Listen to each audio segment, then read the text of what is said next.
dressé sur les pattes arrière 3 mètres, il est venu hiberner dans la caverne. Des ossements et un bois de renne. Alors, bir. Bir. Ouais, voilà. Tand. Yes, yes, yes. Hein? Et rendir.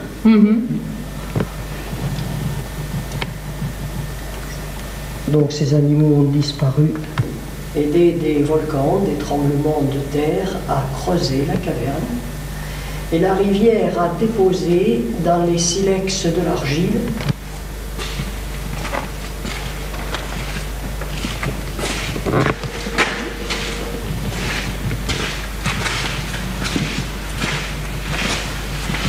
commence à la vie. Pour les hommes préhistoriques, il n'y avait pas de passage de ce côté. C'était fermé. En 1 mètre, le mur montre la hauteur normale de la caverne.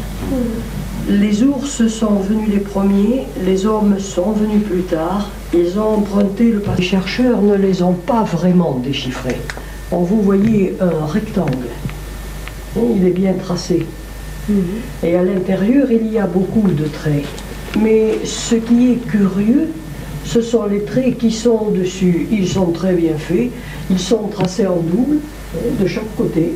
Ils sont tracés au silex, mais on ne sait pas si c'est des cornes. Elles seraient de face, et l'homme préhistorique dessiné de profil. Peut-être il voulait représenter des animaux tournés dans les 2 sens. Cela expliquerait ces traits comme étant des cornes. Il y a ici une tête de reine. Les premiers traits pour la corne et le museau. Et il n'y a que la tête.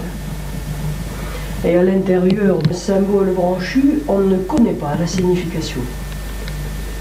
Voilà, je vais revenir vers la tête.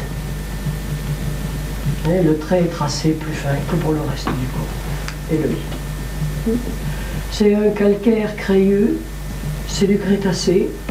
Il y a des endroits tendres où l'homme a tracé facilement, d'autres endroits sont durs.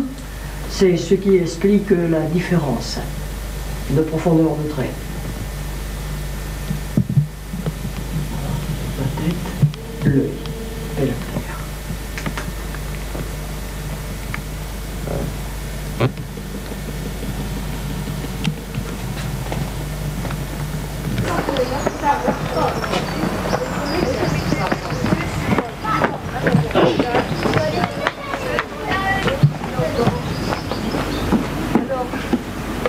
Fermez l'abri, on va monter sur le côté et devant.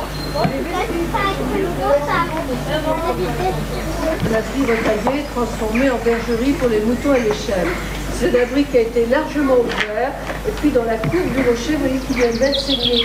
Dans cette saignée qui recommence également de l'autre côté, on emboîtait quelques pièces de bois et on refermait sommairement l'abri. Retaillé, il ne s'agit plus d'une usure naturelle. Puis, sur chacune des parois, on voit des animaux avec des cordes rouges.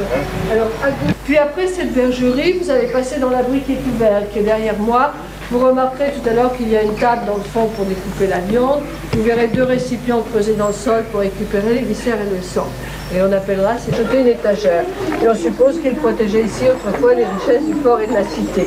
Or, la découpe de la feuillure de la porte permet de le dater du XIIe siècle. Elle ne se retrouve que dans des châteaux forts ou dans des chapelles datées du XIIe. Donc des coffres identiques et on identifiera celui-là de manière précise. J'y suis arrivée quand même.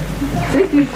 Je ne sais pas, j'entends plein de bruit derrière le tunnel. Je pense qu'il y a peut-être un groupe d'enfants. Il y avait une série d'escaliers dont la pointe se termine dans la chapelle troglodytique. Et le plus souvent, on ne taillait pas l'escalier jusqu'en bas, on gardait une possibilité d'accès par des échelles ou des escaliers de bois que l'on pouvait retirer derrière soi pour la défense.